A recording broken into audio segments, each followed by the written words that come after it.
Hey, welcome to another exciting edition of Comics Should Smell Good. Clear your nose and just take a deep inhale because we have so many good comics. It's true. And we're so happy to welcome Morgan back. So much so, we're going to let him have the first pick of the week. You are Welcome too back. kind, Will. Too kind. As much as it pains me to be back here, I came home to smoke and smog from the beautiful island of Oahu. So really, this is a bit of a drag, but I've been welcomed back by new comic books. Everything I could have ever hoped for. And here, as my first pick, is the newest issue of Amazing Spider-Man. This special, standalone issue. A prelude to the next great Amazing Spider-Man saga, because I think at this point, every Spider-Man storyline is the next great Spider-Man saga. But this is written by Dan Slott, as always, because, again, he is not letting go of this character, ever, until he dies. Yep. Or until he gets a job writing Doctor Who. Who knows? But this is drawn by Greg Smallwood, the artist behind Dream Thief and the most recent volume of Moon Knight, which has been a smash hit. It's weird how every volume of Moon Knight, I feel like these days, is a smash hit. Yeah. Just, it's like they put Well, they have good to make up artists for on the character. 10 previous really ungood Moon Knight volumes, except for the first one. But this sees Norman Osborn, yes, the former Green Goblin Norman Osborn, who has now been de-goblinized. Peter Parker injected him with some serum that, like, banished all traces of the goblin serum from his veins, so he's just, like, all depressed and like, oh, I lost my totem, man. Yeah, right? So, what do depressed, disillusioned rich men in the Marvel Universe do when they're depressed and disillusioned and frickin' rich? Run for president. No. I was gonna say travel to the mountains and pursue the mystic arts, but Well, I could see that happening too. Well, he was already president, almost. Almost, pretty That's much. right. He was more like a director of the FBI, but, you know.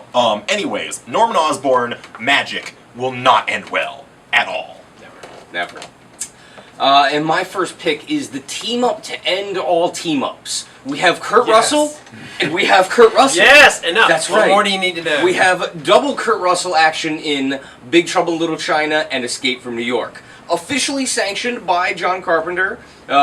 This is really way better than almost it should be, because on paper it sounds really cool, but usually in the execution of things like this, it turns to crap. But this actually came out really, really cool. You got Greg Pak, long-time Marvel writer, teaming up with Daniel Bayliss, to bring you the adventures of Snake Plissken and Jack Burton as they fight not only Lopan, but all sorts of other various bad guys that have appeared in John Carpenter stuff. This is really, really a lot of fun, and you've got little Snake Plisskens with bazookas, you have female Snake Plisskens, you have Viking Snake Plisskens. What? You even have crazy. frickin' wolf Snake Plisskens. This dude could rival the Deadpool Corps with the Snake Plissken Corps. Wolf? Yeah, so this is pretty badass, I gotta say. It's the whole sold-out series in one volume from Boom for $20. $20. My first pick is the latest issue of Action Comics. This is the Oz Effect. This is the long-awaited reveal of who is Mr. Oz, the big mystery that started with DC Universe Rebirth. And I'm just going to start it with this. I haven't screamed that much with a final page since Uncanny Avengers 1, and these guys were here when I lost my mind. I just lost my mind. So, if you love DC Comics, if you love Superman, if you've been loving DC Rebirth, even if you haven't, I don't care. You have to get this. This will make you love This will DC make you Rebirth. love everything. Dan Jurgens, you have just, yeah. Yeah. Will, I have to ask though, I have to let you just, yes. will it make me love myself? Maybe. Maybe. Oh, I'm gonna Maybe, take that as a no. Maybe. Yeah, I'm gonna give that a no, too. Maybe. Bummer. Yeah. I'm gonna let you continue. No. Pick up the fine. pieces of your life. Shall I skip to my next one? No. Come on, you can do Okay, I it. can do it. I can You do it. All right. My next book here Where's from an Image impact when Comics. you need it? Right? Not just one book, but two books. Issues 1 and 2 of Redlands. The previously sold out until we got more copies in right now. Witch Crime Noir from Jordi Belair and Vanessa Del Rey. Jordi Belair, who is like the greatest colorist of the 21st century, who has now taken writing duties for Image. We'll see her put out less and less art and then more create her own series, and then she'll become like Ryan Bendis or something, which actually would be very interesting. This is also drawn, of course, by Vanessa Del Rey, who did a bit of Scarlet Witch there, a bit of random other stuff from Marvel. The Empty Man, yeah, The Hit. This is, I believe, her first creator-owned series, though.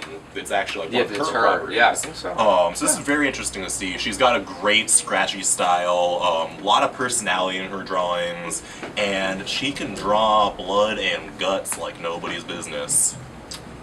And my next book is another one from Image. It's new #1, Retcon by Matt Nixon and Toby Cypress.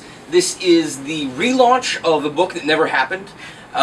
This is a playing on the whole idea of continuity and the storytelling medium of comic books. A lot of writers and artists see continuity as a negative, as you've seen from the many reboots and the rehashes and things. You know, a lot of artists and writers, they want to tell their own story, and they don't want it to conflict with anything else that happened before. This book takes it in the idea that actually is a positive and enhances the storytelling kind of mythos of it. It really adds kind of a mythical flavor. And Toby Cypress is one of my favorite artists. He did the White Suits for Dark Horse a few years ago, which is a cool crime book, and he's a perfect guy to do kind of like this off-kilter superhero stuff. I haven't read anything by Matt Nixon before. I think he's a new writer, but I'm always really excited to read stuff by Toby Cypress. This is, I think, a 4-issue mini that should be very surreal, psychedelic, and action-packed. So. Speaking of action-packed, I have a double hit for you. This is Dark Knight's Metal #2. This is, of course, the reunion of Scott Snyder and Greg Capullo, and they have been unleashed on the entire DC universe. And I think they have almost managed to get every single nook and cranny of the DC universe into the first 2 issues and all the prelude issues as well. Yeah, we just need to get Gemworld in there and we'll be set. Right, hey! It's just issue 2. It could happen. It could happen. Well, this is just amazing. It sets a big mystery. What I didn't realize is when they reunited was it goes back all the way to the beginning of their New 52 Batman run. There are elements that are tied into there. It's back way back. It's got Hawkman. It's got we already know because you've seen the promotion for it that there's a dark multiverse and these evil Batmen from the dark multiverse are going to be unleashed. But literally, it is so much fun and edge of your seat and freaky to see how Scott Snyder and Greg Capullo are telling this story, and it's just incredible. And then it leads right into Teen Titans is the first issue of this kind of like, it's like a series within it. It's like a group of, it's called the Gotham Resistance, and what happens when the evil Batmen are unleashed in the DC universe and the Gotham Resistance. I mean, you've already seen them, you've probably seen the, but once again, it's all in the journey, if you will, and it's a crazy, harrowing roller coaster ride, thanks to Capullo and company, and Snyder, of course. Yeah. It's got Batman on a jet ski. In the first issue, he rode a dinosaur. and he's got the ultimate weapon, and when you think it's all about nth metal, there's this... Just come in now. I'm gonna take a jump to something decidedly unsuperheroic, decidedly irreverent, and decidedly just frickin' cool. Just like you. Oh, wow. Oh, gee. I wasn't ready for that. It also says highly toxic, and that, accurate. That might be accurate. Anyways, here's Tank Girl. Total Tank Girl. This is a nice, almost like back pocket sized collection of not 1, not 2, but 3 Tank Girl series here from Titan, sorry. This is Everybody Loves Tank Girl by Jim Mahfood. Solid State Tank Girl by, what's that guy's name? Warwick Caldwell Johnson. Yeah, Warwick Johnson Cadwell. One or the other, yeah. I don't know. He's British. He's got one of those crazy, wacky, bing bong names. I don't know. He's got the assassin names. 3 names, dude. See? And then, Bad Wind Rising by Rufus Dayglow, who drew Last Gang in Town for Vertigo, which I'm like kind of obsessed with. Like he's one of the most talented, like straight up cartoonists in the industry. Yeah, he's really good. And it's all wrapped up in a package with a Philip Bond cover. and nothing suckers me better than Philip Bond, because the man draws like nothing these days, and I see it on the shelf, I'm like, that's going in my bag now. Yeah. Come in, buy it for yourself, buy it for a girlfriend, buy it for your kids. Everyone loves Tank Girl. It's true. My next pick, little shameless self-promotion here. We have Sheena, Queen of the Jungle #1, which is Demi Maharis and I, the guy that we did Gutter Town and the other half of 80% Studios, is our official first industry credit. We apprenticed kind of under Moritat here, local artist, who did Hellblazer for DC most recently. But this is the story of the Queen of the Jungle, kind of like a female Tarzan a little bit, female Khazar, where she is the witch of the jungle, and there are these terrible white men who have come to invade her jungle, and she's going to beat the living crap out of them with her jungle friends. It's kind of a weird thing. She's got like a monkey, a jaguar, and a parrot. It's very classic adventure It's very classic adventure. It's very fun. But yeah, this is the beginning of a new series. The movie just was optioned for, I think, a 2018 release. Marguerite Bennett and Christina Trujillo are doing the writing here. And yeah. Very nice, gorgeous cover by Moritat. I'll take 5. It's friggin' gorgeous. Right. That's right. Congratulations. Thank you. Thank you. And congratulations to all you faithful Runaway fans, because you're about to be rewarded with a brand new series by young adult writer Rainbow Rowell, who's making her Marvel debut. And she's teamed with an amazing artist, Chris Anka, who you know from Uncanny X-Men, Captain Marvel. And this, of course, these were these kids who found out all their parents were supervillains, and so they ran away on their own and fought their parents and went on to all these other cool adventures. And then, of course, tragedy struck.